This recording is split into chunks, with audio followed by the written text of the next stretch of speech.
I've seen a lot of men lately fall into this sort of black pill or red pill mindset that just says that, oh, women are just the most evil creatures ever and we're just gonna forget about relationships, we're just gonna go our own way. Now, if you choose to go your own way, which means just be single for the rest of your life and just go into just full-on monk mode, make that a personal decision that you just came up with due to some higher calling that you have. Never do that shit because somebody else kind of pushed you into it. You never want to be somebody that just does things because they were sort of forced into a corner. Let's say they weren't having a good dating experience, so they just decided, you know what, I'll just go elsewhere where nobody else is, the place that I feel the most comfortable. Never take the path with the least resistance, which is a lot of times what those kind of people are doing. Basically, you want to take that easy path because you know there isn't going to be much pain there. You know what to expect. You can just stay still, unmoved, you know, full-on stagnation. And full-on stagnation, there won't be much pain there, but there also won't be much love there or anything else that's just remotely good about life. The thing is, the good things about life and the bad things go into the domains outside of that state of comfortability. The thing is, progress also comes from there in the first place. Sometimes we can look at things from a sort of juvenile perspective. We can see something happen and we can just assume it to be the most obvious, right in your face answer. Like you can see a girl reject a whole bunch of guys or reject you and just assume, you know what, she only likes guys who are rich. She only likes guys who aren't like me. She only likes guys with these traits which I can't ever get. But the thing is, you miss an important element to that. There's this sort of quote from Vagabond which has to do with this situation for sure. Basically, see a single leaf, you missed a branch. See a single branch, you missed a tree. See only a single tree, you missed the entire forest. You need to try to see everything in its entirety effortlessly. Now, if you could do this, you can understand that though something might look bad at the moment, if you look deeper into that situation, it could be something more beautiful and more profound than you could have ever even imagined. Like this is what these red pill and these black pill guys do a lot. They look at women's harsh selective traits, you know, like their hypergamous instincts and just think, man, why are they so evil? They're rejecting all these guys who aren't strong. They're rejecting all these guys with no money. They're rejecting all these guys who are short. They're rejecting all these guys who aren't basically fucking perfect. But think about that logically for a second. Let's try to dive deep into where that instinct actually comes from. Now, let's say you had a species of people, right? Let's say they had pretty low-level traits, but a mutation happened one day and somebody was born, or a few people were born with these really good traits. Now, let's say the female counterparts of that species decided, you know what, we only want to procreate with the guys who have these good mutated traits that I want. Now, if that happens, all these guys are cooked, and these few men who have these traits are going to be doing really good, right? They're going to get the girl, they're going to get everything that they want because they're the pick of the litter. They have the highest quality traits that these people find, you know, most attractive. But think about that for a second. Once the women were to procreate with these people, guess what? The next generation would then have that trait also. So basically that species improves because those women had those hypergamous, very harsh selective traits. And then let's say that just keeps going on, that just keeps going on, that just keeps going on. And that entire race of people will be a race who can do some phenomenal things because they just kept adapting from generation to generation to generation to generation. And then you got some people who can build fucking cameras to talk to people. They were able to produce a race who can literally speak to whoever they want to at any moment during the day. They can call people in fucking China right now. We can have a full-on conversation and relationship with somebody from China right now, all because of that hypergamous instinct. I'm saying this to say this. Though something could look bad in the moment, you see it, you're like, oh, why is this shit happening? Why do these people do this sort of bullshit? If you look deeper into it, you can find something beautiful in it. So I say, try to view everything effortlessly and in its entirety and try to see where you can sort of benefit from whatever's going on, rather than just say, you know what, fuck it, I'm just gonna go my own way, leave everything else behind without trying to actually come up with a course of action that will allow you to be successful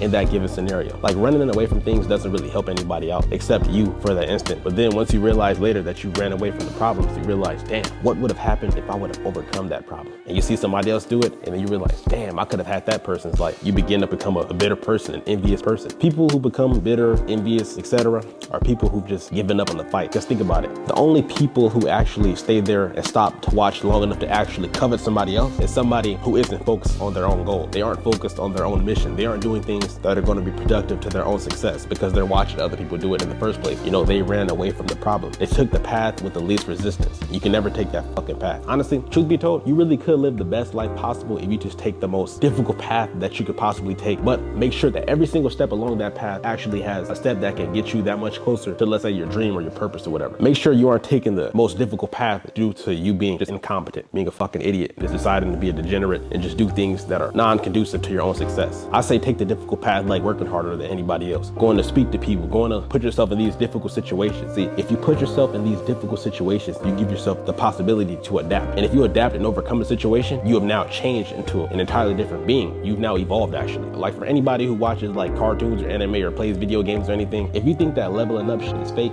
think again, my friend. Understand, they got that shit from us. We didn't get that shit from them. We actually can level up also if we put ourselves in those difficult situations and allow ourselves to adapt. We're gonna change, one, mentally, then we're gonna change physiologically, because our body's gonna have to adapt to those new traits that are gonna then be used in those new situations. See, if you put yourself in new situations, different parts of yourself are gonna have to be used in those situations, and those different parts are gonna keep getting better, and you're gonna be leveling up. You're gonna be like Sun Jin Woo out this motherfucker if you just keep putting yourself in situations that allow you to adapt. You're gonna be like Goku. It's like when Goku put himself in that hyperbolic time chamber, he was grinding for a year with Gohan. That shit was hard as shit every single day. They felt like they were gonna die, but by the end of it, they were able to go Super Saiyan without even thinking about it. Like, niggas would sleep in Super Saiyan because they've then adapted to that environment. You gotta put yourself in these harsh environments to adapt to them. That's the thing, bro. You need to learn to level up. I think an overtly optimistic view and an overtly negative view are both gonna lead you pretty much to the exact same place, which is the negative place. The thing is, you're just already gonna be there. If you start there, you're just gonna only go lower and lower and lower. Then you're just gonna be a fucked up individual. But if you're too optimistic, at some point, that optimism is gonna be broken and it's gonna lead you down this path. Pretty much most villains always start off being overtly optimistic. You need to be able to see things in its entirety and try to see the beauty in everything, but understand that darkness and light both do exist, and they're gonna coincide with each other while we're living here. Though you can be far more light than you are dark, but you can allow some things to push you in a positive direction in a way. See, you want Satan behind you, not in front of you. These things can actually piss us off, bro. You start acting too nice with a girl and she just leaves you for some nigga who's like mean and fucked up. You like, bro, why did this shit just happen? You might look at this concept and just think to yourself,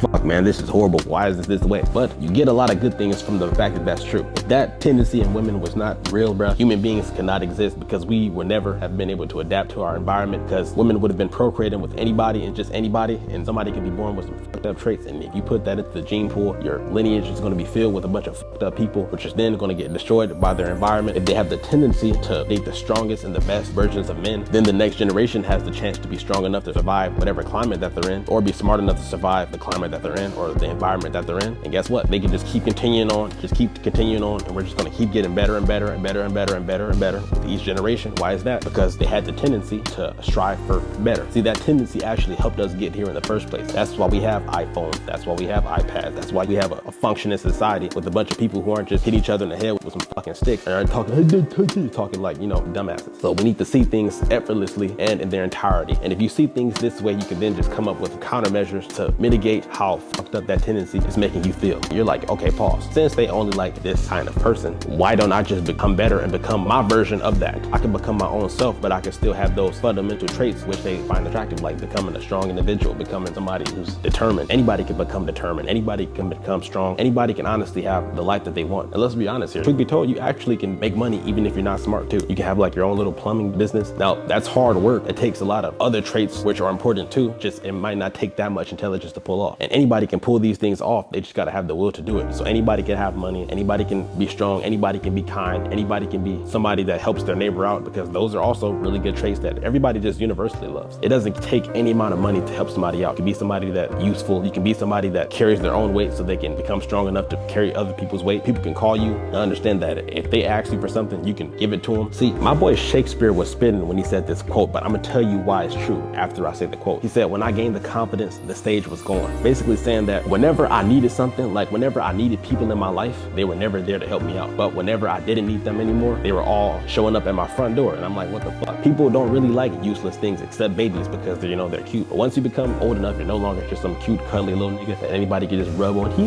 Baby. At that point, you're just a useless individual. You can't help anybody else out. And most people just really don't want to help you out unless they're like some good Samaritan. I say become the person who's willing to help those people out, but most people just aren't going to be that way. So let's just be honest here. But people are attracted to things that don't need them, because they know that if somebody else doesn't need them, then they probably have qualities which can then help them out in whatever endeavor they need help in. So people are attracted to friends that are cool, whatever, you know, the cool person, the nonchalant person who doesn't really need anybody else. People are attracted to competence. Now that competence changes as the years go by, because some forms of competence can bring you social status. It all pretty much kind of trickles down back to competence in a way, but that competence has to lead to some sort of social status that people find appealing. It has to have some mass appeal to some way. You can't be like the most competent nigga who speaks to roaches and shit, like the roach whisperer. Then again, with TikTok and stuff like that, you might be able to make that work. To be honest, yo, social media has now made it to where, like, if you're just competent in damn near any field, you can build yourself up some social status. So that's honestly good too. Hey man, just become competent in whichever endeavor that you just find appealing to you, and just do it. You do that, you'll get a far better life than you would have had you not taken that path in the first place.